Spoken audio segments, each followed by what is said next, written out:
చంటి అయితే తన ఇంటి పైకప్పు అయితే చక్కబెడుతూ ఉంటాడు. ఇక క్యాస్వ అక్కడికి వచ్చి చంటి అనైతే పిలుస్తూ ఉంటాడు. పిలవగానే చెప్పండి అయ్యగారు అని చంటి అయితే వస్తూ ఉంటాడు. మీ అమ్మకి ఆరోగ్యం బాగానే ఉందా, పలకరించడానికి వచ్చాను అనైతే అంటూ ఉంటాడు. మీ అమ్మని చూడడానికి వచ్చాను అని క్యాస్వ అనేసరికి తగ్గింది బాబు గారు, బాగానే ఉంది ఇప్పుడు అనైతే అంటూ ఉంటాడు చంటి. సరే మీ అమ్మగారు ఉన్నారా, చూడడానికి చూస్తాను అనైతే అంటూ ఉంటాడు.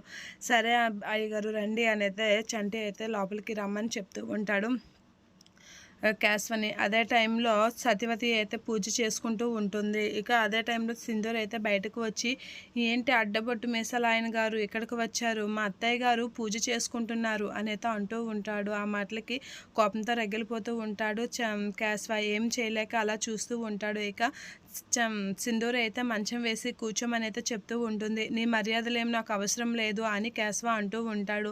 మా అత్త పూజ చేసి వచ్చే టైంకి చాలా టైం పడుతుంది కదా, ఈలోపు కబుర్లు చెప్పొచ్చు కదా అని చెప్పి అంటూ ఉంటుంది సింధూర. ఆ మాటలకి నేను కబుర్లు చెప్పడానికి ముచ్చట్లాడడానికి రాలేదు, మీ అత్తయ్య గారిని చూడడానికి వచ్చాను, చూసి వెళ్ళిపోతాను, నీ మర్యాదలేం నాకు అవసరం లేదు అని క్యాస్వ అయితే అంటూ ఉంటాడు. పోన్లండి మా మర్యాదలు మీరు తీసుకోకపోతే అని సింధూర్ అయితే అలా చూస్తూ ఉంటుంది. అదే టైంలో సత్యవతి అమ్మ అయితే పూజ చేసుకొని హారతి తీసుకోమని చెంట దగ్గరికి అయితే వస్తూ ఉంటుంది. అలా ఇంట్లో నుంచి బయటికి వస్తున్న సత్యవతి అమ్మకాస్ అయితే ఇక సింధూర్ క్యాస్వ అయితే చూడడానికైతే అలా ముఖం తిప్పుతూ ఉంటాడు. ఇక సత్యవతి అమ్మ అయితే హారతి పట్టుకొని అయితే వస్తూ ఉంటుంది. సింధూర వీళ్ళందరూ అయితే అప్పటికే మాట్లాడుకుంటూ ఉంటారు.